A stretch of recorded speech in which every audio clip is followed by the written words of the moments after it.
Je veux partager quelque chose de vraiment étrange et inquiétant qui m'est arrivé récemment. C'est quelque chose qui se rejoue sans cesse dans mon esprit, et je n'arrive toujours pas à me débarrasser de la sensation bizarre que ça m'a laissée. Un peu de contexte d'abord. Je travaille dans une petite pharmacie de ville. C'est généralement assez calme, surtout tard le soir. Nous avons des heures de pointe occasionnelles. Mais la plupart du temps, ce sont juste des habitués qui viennent chercher leurs ordonnances et quelques chasseurs de collations nocturnes.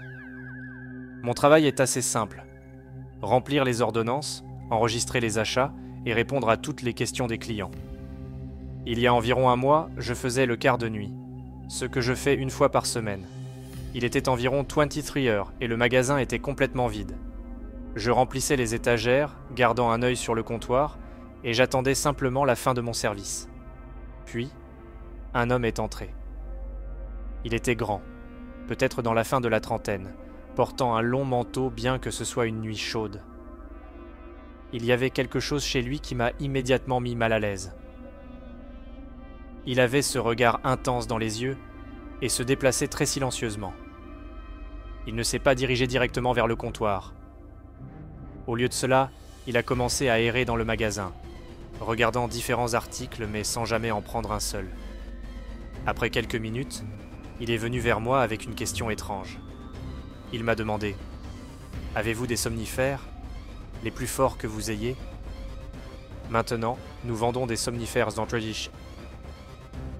Notre ordre en vente libre, mais sa demande était pour quelque chose de beaucoup plus fort. J'ai expliqué que pour quelque chose de plus puissant, il lui faudrait une ordonnance d'un médecin.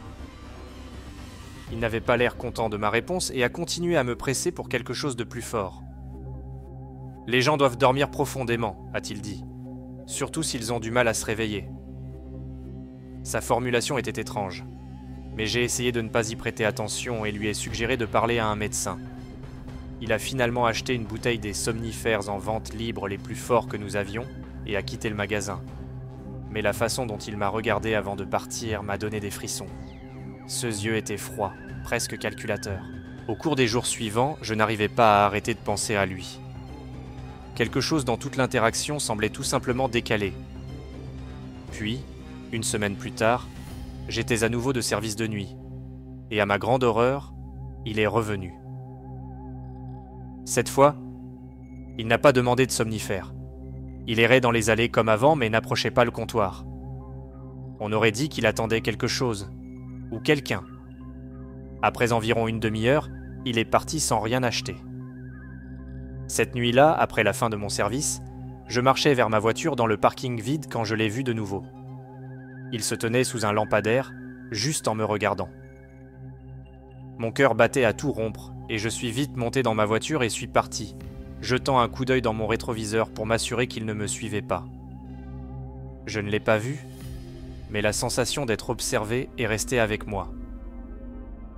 Le lendemain, j'ai raconté à mon manager ce qui s'était passé avec l'homme et comment il avait agi.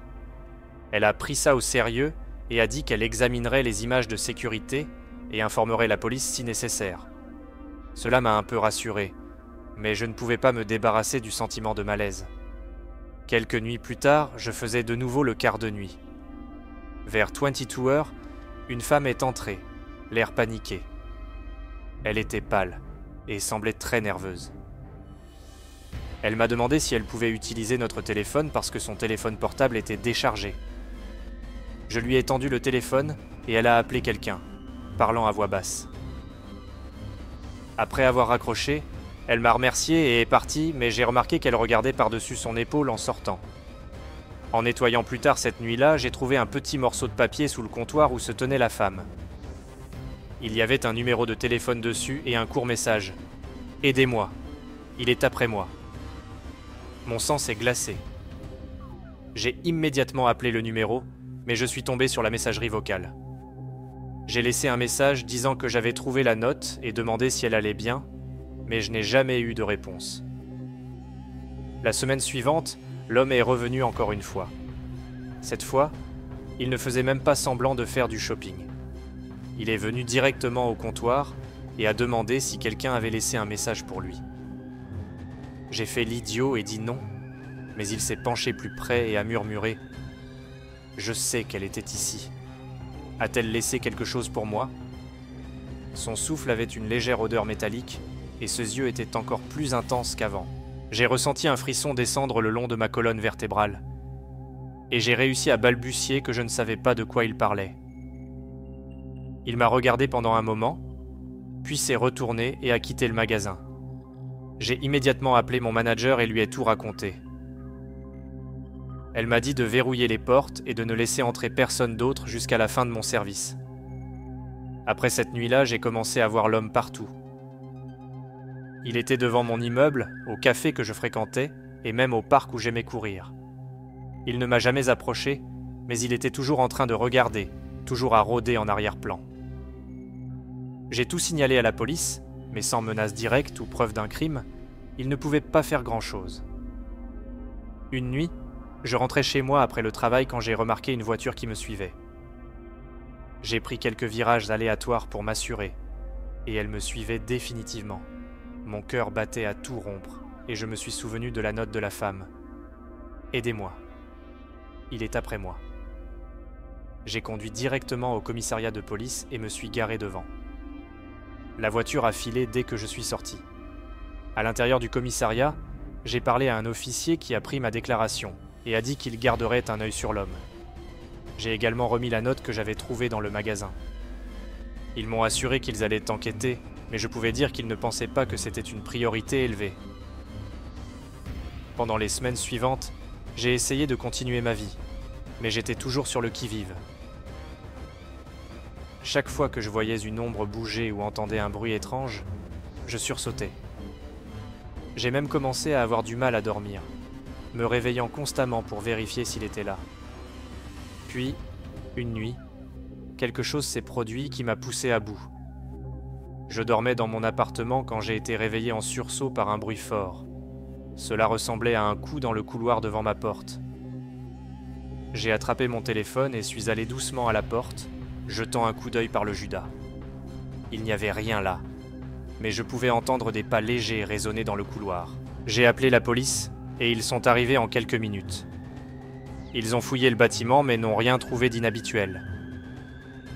Les officiers m'ont rassuré en disant qu'ils patrouilleraient plus fréquemment dans le quartier, mais je pouvais dire qu'ils pensaient que j'étais juste paranoïaque.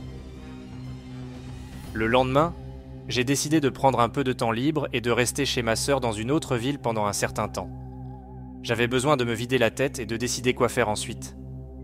Elle m'a accueilli à bras ouverts, et pour la première fois depuis des semaines, je me suis senti un peu plus en sécurité. Un soir, alors que j'étais chez ma sœur, j'ai reçu un appel de mon manager. Elle avait l'air secouée et m'a dit que la police était venue au magasin. Ils avaient trouvé quelque chose de troublant dans les images de sécurité de la nuit, où j'avais entendu le bruit. Les images montraient l'homme en manteau long entrant dans le bâtiment et se dirigeant directement vers mon appartement. Il s'était tenu devant ma porte pendant quelques minutes avant de se retourner et de partir. La police cherchait activement à le retrouver, mais il semblait avoir disparu. Ils m'ont conseillé de rester chez ma sœur pendant un certain temps et d'éviter de retourner dans mon appartement jusqu'à ce qu'ils l'attrapent.